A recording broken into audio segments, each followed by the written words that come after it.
Bonjour Anne Goscinny, merci d'être notre invitée. Vous écrivez un livre qui s'appelle Le bruit des clés, publié chez Nil. Vous écrivez ces quelques mots en s'adressant à quelqu'un dont on va parler. De ton univers, tu es le seul mort. Moi, j'aurais aimé être l'un de tes personnages, une enfance qui n'en finit pas, une bulle dans une case, et c'est tout. Et vous vous adressez à votre papa, René Goscinny. Oui, j'ai écrit ce petit livre dans une collection magnifique qui s'appelle Les Affranchis, chez Nil, dont la consigne est « Écrivez la lettre que vous n'avez jamais écrite pour vous affranchir d'une vieille blessure ». Alors moi j'ai écrit cette lettre, mais je me suis affranchie de rien du tout. Mais ça m'a permis de retrouver une intimité, le temps d'un texte court, avec mon père qui est mort quand j'avais 9 ans. Et donc ça fait 35 ans tout juste. Et ça a été une expérience extraordinaire d'écrire ce livre. Le bruit des clés. Alors le bruit des clés, vous savez, quand on rentre chez soi, on a tous des manies. Et mes parents, quand ils rentraient à la maison, ils jetaient leurs clés sur un petit coffre en bois devant la porte d'entrée. Et donc, ça faisait un bruit. Et à ce bruit-là, je savais qu'ils étaient rentrés tous les deux, puisque ça faisait 2 trousseaux de clés jetés. Or, ce samedi 5 novembre 1977, ma mère est rentrée seule. Et ça a été le bruit d'un seul trousseau de clés jeté sur le petit coffre en bois. Et là, j'ai compris qu'il s'était passé quelque chose de très grave. Une gravité dont je ne mesurerais pas l'importance à l'instant T, mais qui après s'est avéré effectivement être dramatique. C'est un livre bouleversant, c'est un livre émouvant. René Goscinny, c'est bien sûr le créateur de tant de personnages qui ont fait rêver les enfants et qui accompagnaient les scénarios de Lucky Luke, d'Astérix, bien sûr, de tant d'autres personnages. Mais pour vous, c'est un papa qui vous dit, en partant, « À tout à l'heure, mon petit chat ». Oui, à tout à l'heure, mon petit chat. On était un samedi matin. Il partait faire cet examen, ce test de l'effort chez son cardiologue, le check-up de la cinquantaine. Et puis, il est mort brutalement. Il est mort en pédalant sur ce vélo pendant le test de l'effort. Il s'est effondré, il s'est écroulé. Il n'est jamais revenu. Et moi, je l'ai toujours attendu. Et je pense que j'attends, une partie de moi l'attend toujours et l'attend encore. Et ne s'en remettra pas. Vous racontez un jour, plus tard, vous allez vous rendre chez ce cardiologue et vous arrivez avec une grande veste, avec de grandes poches et vous tenez votre main dans les poches. Oui, j'arrive avec un grand manteau le jour de mes 18 ans, c'est-à-dire 9 ans après le drame. Pendant 9 ans, j'ai mûri cette scène-là que je vais aller jouer chez ce cardiologue. Je prends un rendez-vous sous un nom d'emprunt pour pas être reconnue.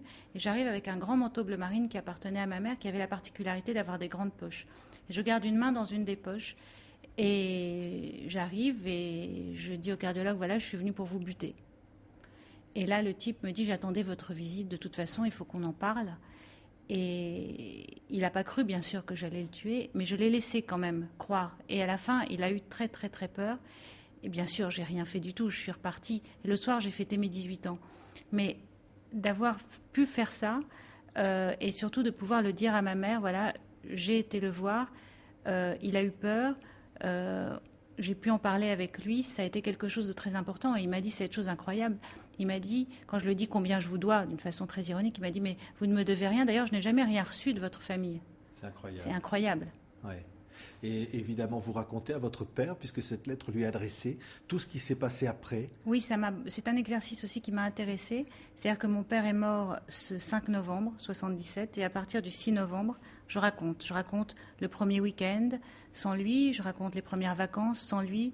Je raconte aussi comment essayer de le faire revivre, puisqu'il a été très interviewé. Donc, il y avait des cassettes vidéo de lui que ma mère a fait transcoder. Donc, il suffisait de mettre une cassette dans le lecteur VHS et on pouvait voir son image. Donc, je m'étais dit, si j'asperge la télé avec son flacon de parfum il s'appelait Moustache, et que je vois son image et que j'entends sa voix, ça peut-être, il va être un peu là, ça va être un peu lui.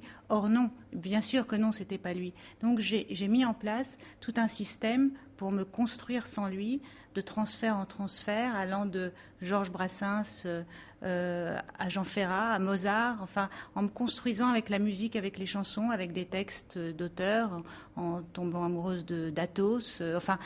Voilà, je me suis construite comme ça, sans lui. Et en essayant de me souffrir le moins possible. Oui. Et surtout d'être là pour ma mère qui était très malade. Et c'est ça. Alors vous lui racontez bien sûr ensuite la disparition de votre maman. Oui. Et ensuite évidemment le poids d'avoir à gérer tout cet héritage extraordinaire de cette œuvre qu'il avait bâtie lui-même. Et finalement, il est toujours là. Même à la mort de son frère, de votre oncle, le curé se trompe, il dit René Goscinny. Alors, en l'occurrence, le rabbin, puisqu'on Oui, est le dans rabbin. juif. Et en fait, quand on arrive au cimetière du Montparnasse, il y a des photographes partout. Donc, j'arrive avec le cercueil de mon oncle dans le corbillard. Et les photographes partout. Je dis, mais quand même, c'est pas possible. Ce n'est que le frère de mon père, c'est pas possible. Et les photographes s'étaient trompés de corbillard. Ils attendaient le cercueil de Reggiani qui arrivait juste après. Et quand le rabbin, effectivement, a enterré mon oncle, il s'est trompé de prénom.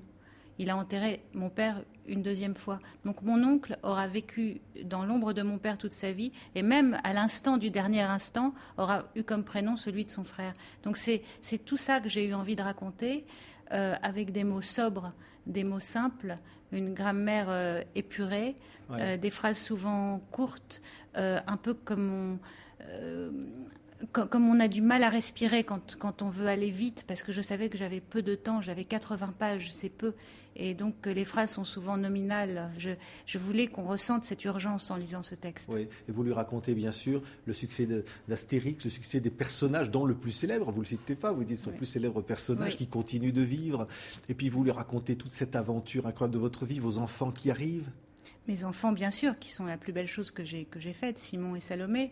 Et puis, j'ai publié avec ce livre-là 5 livres. Et puis, c'est vrai que ces personnages continuent à vivre, puisque mon père n'est pas créateur, il est co-créateur. Donc, tous ces personnages ont eu la chance d'avoir un co-créateur pour continuer à les animer. Il n'était pas normal que la mort d'un homme implique la destruction de tout un village. Donc Albert a continué Astérix, Maurice a continué Lucky Luke, Jean Tabarly a continué Is No Good. Donc à tous ces gens, tous les jours, je dis merci d'avoir fait vivre son œuvre. Puis aujourd'hui, il est en haut de l'affiche. Mon père, avec Astérix et Obélix au service de Sa Majesté, il est en haut de l'affiche. Donc 35 ans plus tard, quel homme peut dire, 35 ans après sa disparition, je suis en haut de l'affiche. Donc pour faire le deuil de cet homme-là, c'est quand même très difficile. On voit des images comme ça, des dessins, parce qu'il y a un autre ouvrage là qui montre que 1001 visages de Goscinny, qui était devenu lui-même un personnage de bande dessinée. Hein. Oui, en fait, je signe la préface de ce livre et je dis que mon père n'était pas que auteur de bande dessinée, il était acteur de bande dessinée. Et on le voit dans ce livre-là, qui est un joli livre. Il y a un autre livre comme ça, voilà, c'est la suite des aventures du petit Nicolas. Cette fois, c'est même en latin. Oui, en latin. Et le yiddish arrive. Un mot qui est important, et vous redécouvrez évidemment le passé de votre papa, la perte dans l'Holocauste d'une grande partie de sa famille. On découvre les fêlures de cet homme. Tous ses oncles, tantes, ceux qui ne sont pas morts, déportés du ghetto de Varsovie à Auschwitz, sont partis dans le convoi numéro 1. Une rafle le 12 décembre 1941 et sont morts à Auschwitz. Et on ne peut pas imaginer, quand on ne connaît pas ses origines, quand on ne connaît pas son histoire, que cet homme qui a fait rire la planète vivait avec ce drame en lui. Et dans mon petit livre-là, je publie l'inventaire de l'imprimerie de ma famille, qui a été bien sûr pérempté par les nazis. Merci Anne Goscinny. On pourrait parler de votre père avec très les mots longtemps. élégance, évidemment, en plus de reçu. talent, et se dire qu'il serait fier de vous aujourd'hui. Le bruit des clés est publié chez Nil Éditions. Merci Merci d'avoir été avec nous.